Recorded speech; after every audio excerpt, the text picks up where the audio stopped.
Hey, I'm Eric, I'm the explorer. I'm Phil, I'm the folklorist. And together we are setting out across the Empire State to explore the haunts and legends of New York.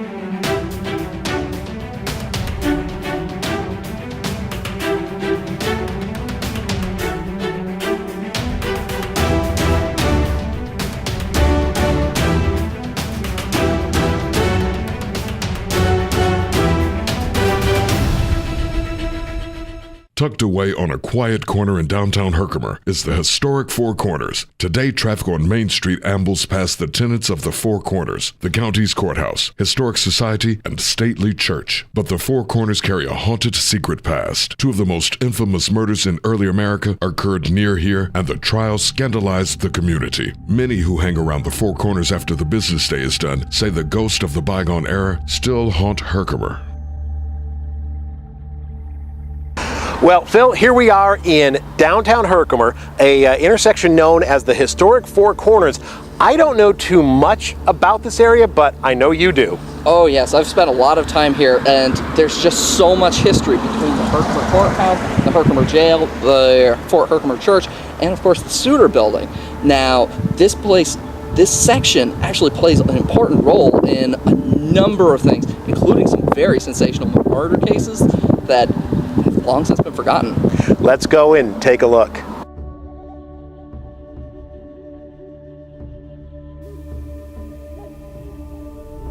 So, Eric, Yes. Here we are in Herkimer. Yes. This is the Suter Building, and we're here with our director, Sue, who can tell us a lot about the historic Four Corners and two of the most sensational murder cases that occurred in U.S. history right here. Sue, I'm fascinated to learn about this one corner, Main and Court, right here in Herkimer, and all of the history that happened in the buildings right here. Tell me a little about it. Okay, we're going to start with 1834. The inmates in the jail, which was today's now a parking lot next to the courthouse. It was a wooden structure, courthouse and jail in one building. The inmates had matches and candles and newspapers pasted on the wall, and they set the building on fire. High winds came up, blew the burning shingles over to the Reformed Church, and burned that to the ground also. So they had to rebuild a new jail in 1834 with General Spinner as the undersheriff at that time. He hadn't become general yet. The Civil War hadn't happened yet. Gotten ahead of myself. And then the church they started building in 1834 and completed in 1835. And then you have the courthouse across the street from the jail. How convenient. You can take your inmates from the jail to the courthouse. And that was built in 1873. And then you have the fourth building on the corner is the Suter Memorial Building that was built in 1884 by Dr. A. Walter Suter. And that's the building we're in today. Yes, we're in his library. And so Suter being a doctor, was it medical examiner? He was a medical doctor. And so how does he particularly play such a large role in all of these important events here in Herkimer? Okay, Dr. Suter was around for the Roxalana Druce case.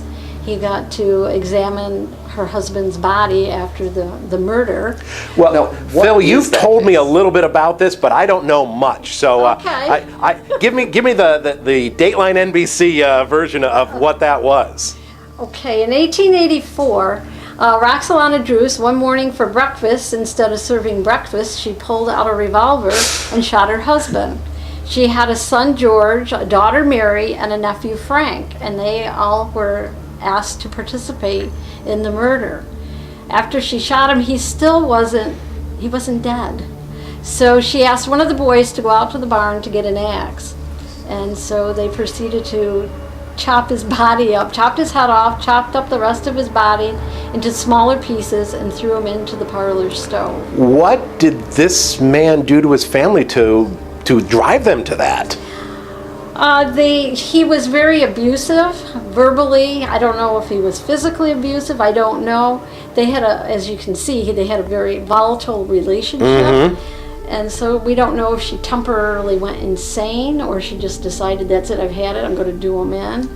And so what they did with his remains after the fire died down, of course there's blood on the floor now, so they had to repaint the floor. So they buried his remains in the swamp near the home. They had paper over the window so nobody could see in what was going on. As the body was burning, black smoke came out of the chimney. Burning flesh gives off a bad odor. So the neighbors wondered what was going on, but it took them a while to go over and ask. And she said, "Oh, he's gone to New York City. He liked to make models for inventions and go down to the U.S. Patent Office." And so that's where she said he had gone. So was the homestead here in Herkimer, or where exactly was that? It was in the town of Warren. In Warren, okay. On Child Road. The home no longer exists. It was torn down. I assume there were so many people going by to see the place that they just said, let's get rid of it. So the house is gone. What happened to Roxy, she was brought, they finally found, the suspicion grew, and so they sent the sheriff down, they did an investigation, they brought Roxy to the jail, and she was held till 1887 in the jail. February 28th of that year, she was sentenced to die by hanging. The hanging took place out back of the jail. The boys were in their early teens, so they were only in jail for about a year, and Mary was taken to a penitentiary in Janesville, New York, and later parted 10 years later. How did this murder and trial, it was very sensational, kind of, the nation took note of this? Yes, if you Google Roxalana Druce, you're going to get hits all over the place, newspaper accounts. It was also the women's rights. They started getting involved with the case, wanting to get Roxy off because of the views. So you have that involvement of women's rights. And Roxy was the last woman hung in New York State. Her real name is Roxalana Druce, but we call her Roxy. There's also been a book written, factual book written on it by James Greiner, who's a historian here in Herkimer County. And we've also been in contact with Jack Sherman, who was a DA here back in the 70s, and asked him if he would write a play for us. And he's written a play called Roxy, and we'll be doing that later in September. Now, this ties together. Suter was the examiner, right? Yes. For the case. And the trial took place at the courthouse. Yes. She was kept at the jail. We even have some of her memorabilia, some of her artifacts are here in the building, right? Her rocking chair.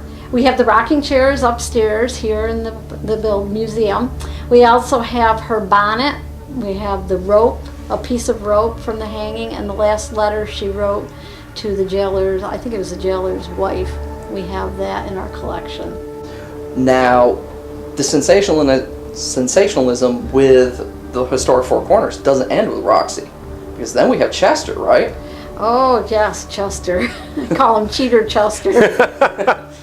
One name I came up with. I call it the murder that'll never die. In 1906, Chester and Grace they lived in Cortland. They worked in the same skirt factory. His uncle owned the factory. And so they dated. She became pregnant, and she kept writing him letters and asking him to marry her. So finally he says, okay, we'll get married. So they take a trip up to the Adirondacks. They first go to Tupper Lake. They go by train. And I forgot to mention, they do stop in Utica at the Hotel Martin, which no longer exists. Signed guest registers. Everywhere they went, they used assumed names, but used their first initials of their first and last name. So they get up to Tupper Lake. They don't like it there. So they end up at Big Moose Lake, which is in Herkimer County, just a little up the road from Old Forge. So they go to the Glenmore Hotel, sign a guest book, but he signs her right name, but still uses an assumed name for himself. I think it was Chester Graham. And so he talks to people there and finds out he can rent a boat and go out on the lake. So he takes with him a suitcase, and in the suitcase they have a picnic lunch. He has a change of clothes, he has a camera, and an odd thing to take out on a lake is a tennis racket. Okay.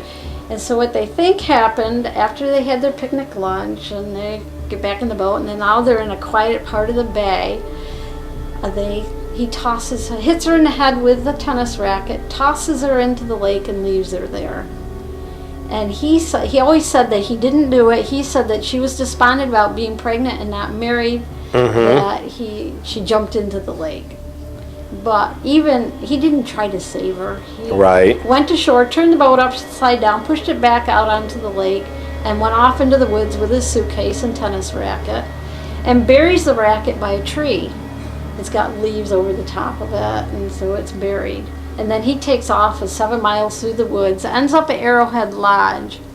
In the meantime, the people at the Glenmore realize that Chester has not returned, this passenger they haven't come back. So they go out on a lake and they finally find her body. And Dr. Suter is one of several medical doctors that were called in for the autopsy. So Chester's found in the meantime, he's gone mountain climbing. He's met up with the girls that he met on the train. And Was anybody missing him from Cortland at this time? No. No? Okay. No. They just, from the Glenmore, they wondered where they've disappeared. They didn't find a second body. Eventually, 3 days later, they tracked him down. In the meantime, DA George Ward, who was from Dollisville, he went and did an investigation. He went to Cortland, he went to Utica, he went to the hotels they stayed at, and I can't remember which hotel it is. He had someone with him, and they asked the manager if they could have the hotel register. Said, no, you can't have it. So Ward had this other man with him, distract him, and he tore the page out of the register. Wouldn't fly today. Would probably not, no. So they finally capture him. He's brought to Herkimer, held in a jail on the 3rd floor in the back cell, and he's tried. The case in November of that year, he is found guilty. It's all circumstantial evidence too. He's found guilty and sentenced to prison at Auburn State, and there he was in March of 1908. He was electrocuted. And there's more to the story. Do tell. I've got obsessed with Reverend McElravy, Henry McElravy. He was involved with Chester's mother. He met up with her. She was going around and doing lectures and trying to get Chester off, and she wanted to use his church in Little Falls, the Southside Church. And he said no, but somehow she convinced him to be Chester's spiritual advisor. So he was there when Chester went to the electric chair. In 1909, Reverend McElravy's church is torn down. He goes insane. Now we don't know whether he went insane because of the church being torn down or what Chester may have told him. He may have confessed to the murder. We'll never know. So he goes insane and ends up in the Utica lunatic asylum. Really? Yes. Wow. Everything's tied to the historic Four Corners. It certainly is. Yes. So we've talked about two sensational murders that have connections here to the Four Corners. And Phil, when you were telling me about this location, you said from your paranormal investigating background, there's some really, really interesting things around here. Oh, definitely. Starting with the courthouse, there's tons of reports of seeing shadowy figures moving through the hallways. There's tons of hearing people moving around when there's no one there, lights going on and off, stuff like that. And then, thanks to the Historical Society a few years back, we actually investigated the courthouse with the Sheriff's Department, and we captured a full-bodied apparition moving through the courthouse, the courtroom at the time, as just one piece of it. Then, of course, Suter Building here, it's never been lived in, but there's still activity and still things that go on. And one of our historians just does not want to be in here at night or go upstairs to shut off any lights. Poor Carol. Poor Carol. And it may have a lot to do with the artifacts that are here, because even our class that we brought here to investigate, they captured a couple of EVPs and something on video from the upstairs hallway near Roxy's chair. And up in the 3rd floor where you have Dr. Suter's autopsy table, we captured a couple of EVPs where it sounds like something's like knocking on the recorder and sort of moving things around and some breathing when no one's in the building. And that's something you've talked about before, is having energy connected to objects like an autopsy table or the rocking chair of Roxy. There's tons of that. It's just like there's so much history tied to these Four Corners, and it just doesn't end when it comes to this happened a century ago, but there's still echoes of it here today.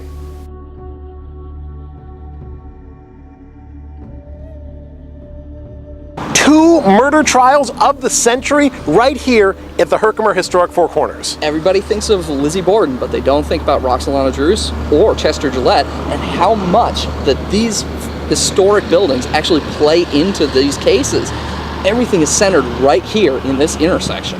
And some really, really creepy haunted history as well. Hey, if you are enjoying the haunts and legends of New York, give this video a thumbs up and subscribe to the channel as well. And hit the comments below to let us know where else we should go.